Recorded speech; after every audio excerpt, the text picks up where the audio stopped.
Greetings duelists and welcome to another video. So in my last video I spoke about a deck that has been doing very successful in the TCG, but it's not like the best deck, or like at least in the top 3 at the moment, and whether or not it should have been addressed.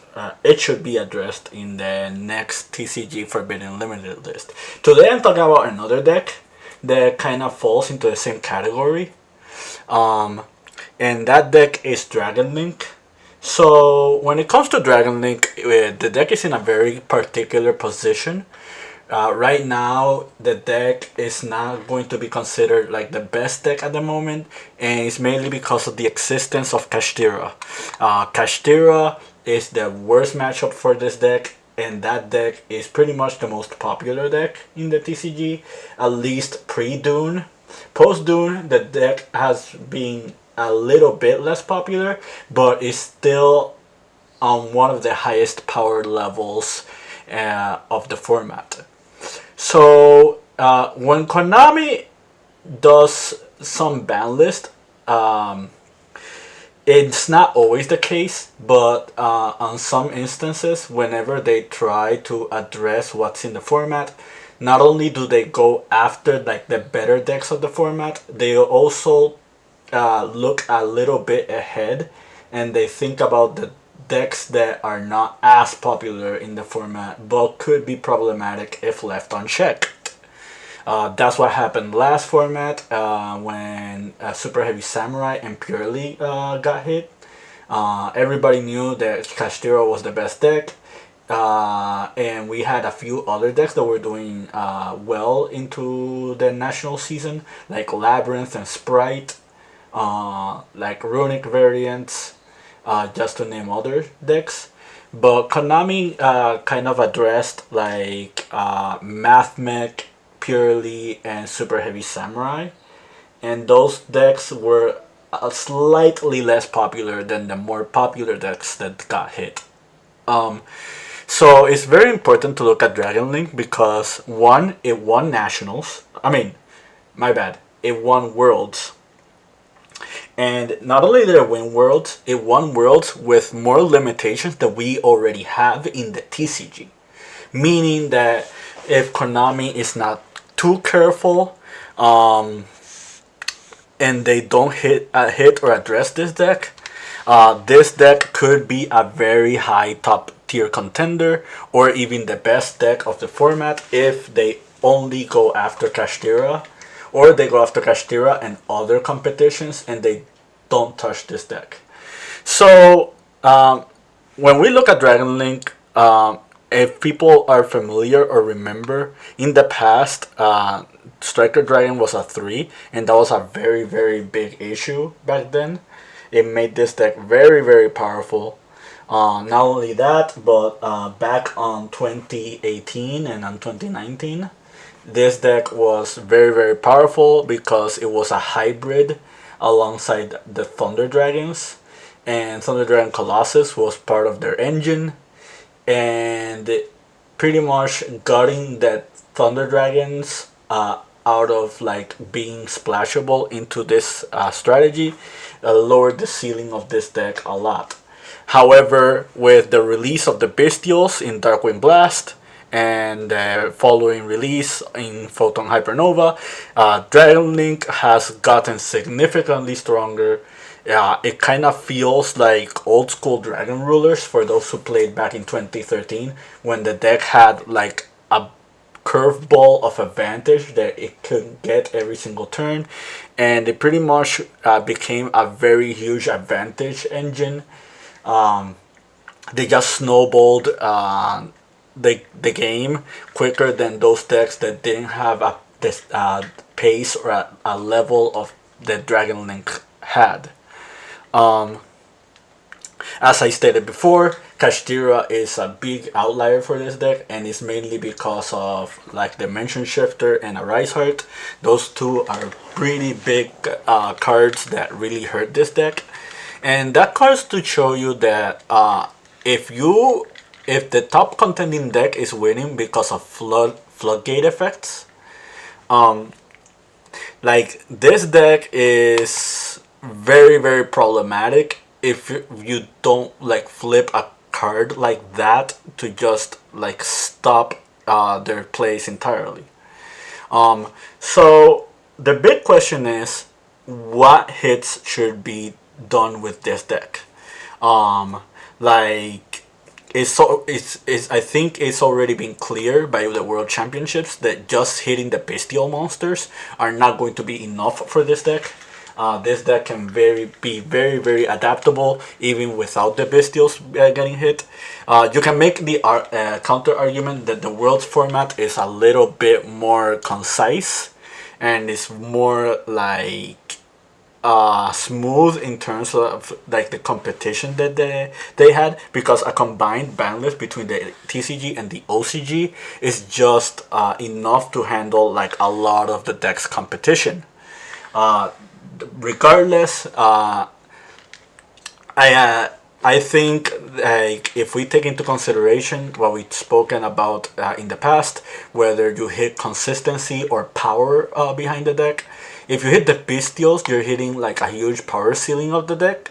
Basically, the deck is significantly less potent in the grind game, and it has like way less options if you actually limit the Bystial monsters.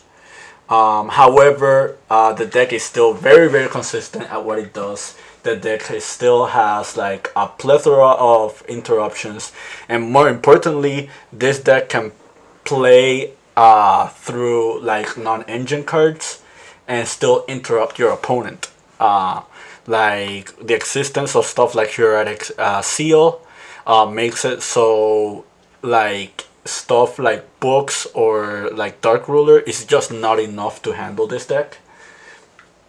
Also, this is a strategy that can push through hand traps. This strategy can also play hand traps. Like one hand trap that really freezes this deck is Troll and Lockbird, but again, that's a lingering effect that just sticks on the board. So it kind of tells you that without lingering effects, it's really hard to stop this deck. So one card that I don't think many people are thinking about when it comes to hitting this deck is Chaos Space. Chaos Space is the example of a card that rewards you for trading card advantage for like starting out your plays. As you can see here, White Dragon Wyver Burster and Black Dragon Collapse Serpent are both limited, but with the existence of cards like Chaos Space, these cards don't feel like they're limited. They feel like if you resolve them off Chaos Space, you're going to net a huge advantage out of it. Also, the existence of Branded Regained is really strong with these small monsters. Also, the fact that like the deck has a link 1, like if we look at the Recast on Avalon strategy, we look at Super Heavy Samurai, we look at Math Mech, it kind of tells you that if a deck has a link 1, that deck is just bound to be problematic on one way or another, because there is a strong enough way to start your engine with just many one card plays, and that's really strong as well. One other thing you can do is like take away the guard dragons entirely. For those who don't know, Guard Dragon Pisty is part of what we call the Guard Dragon line. And there are 2 other Guard Dragons that are already in the Forbidden list. One being Guard Dragon LP, which made it so you can summon a dragon from your deck. And one being Guard Dragon Argarpain, which is one that can special summon a dragon from the extra deck.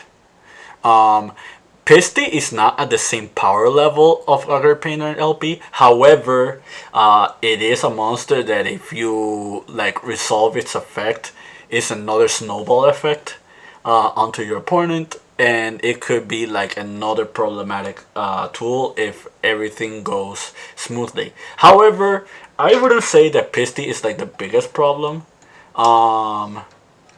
Right now, what I'm looking at the most are Heretic Seals and Striker Dragon. I think if you really, really want to like stop contention on this deck, you're gonna have to look at these two cards, as well as looking at stuff like Chaos Space and Quick Launch. I don't think Quick Launch is really an issue because again, like the rocket monsters are strong, but Quick Launch is only as good as what your end result will be with your other starters slash extenders. If you open Quick Launch plus a Bystial, then it could snowball advantage out of the game. However, if you do limit the Bystials, at least a good number of them, then that issue is way less significant. Quick Launch, if you're resolving Tracer alongside a Bystial monster, that could make either Dispater, or it could get into a combo that involves like Striker Dragon and then Pisty. I don't think Dragonity Knight is an issue either. I think the Dragonity cards are strong for Dragon decks, but I don't think it's like enough to warrant them getting hit to a very high margin. You can make the argument for cards like Seifert. However, there are a lot of one card starters, and as long as Striker Dragon exists, there's just going to be like more dragon monsters. There are good one card combos that can also serve as extenders. Like for example, the Dragon Maids are like another example of this. Like if we look at stuff like Parter Dragon Maid and Chamber Dragon Maid, this was a really strong engine before Bystials. And if Bystials end up getting hit, and as well as like other cards like Seifert, for example, people are just going to go back to stuff like Chamber Dragon Maid, and it just have another advantage engine to just start every play in the Dragon deck. You also have really huge bomb monsters like Levianeer and Chaos Emperor Dragon. But again, I think the warranty behind these cards, I just noticed that I put the wrong Chaos Emperor.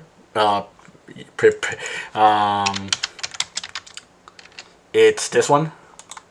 This one has an errata.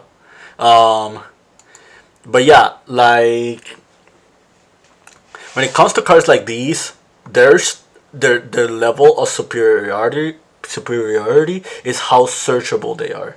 So cards like Brandy Regained and Chaos Space are just way too strong if they resolve. So yeah, like I don't know what Konami wants to do with the Dragon deck, but I figured since I already spoke about the Ricas on Avalon deck and how that deck could be problematic if it's left unchecked, I figured I talk about Dragon Link because this is a deck that's not on everybody's radar. However, if Konami does not address this deck on the next TCG Forbidden Limited list, you will be seeing this deck a lot more. And the deck will be very, very successful because it's just that powerful of a deck, and it has a really, really strong engine. Like, there's a reason these cards are limited in the OCG. Like, even though the strategy that we're incorporating with them are slightly different here in the TCG, these cards are really, really powerful, and it kind of surprised me that these cards are still like a 3. But yeah, I hope you found this informative. I hope you found this to your understanding. Stay tuned for more videos similar to this one. Keep practicing and keep dueling.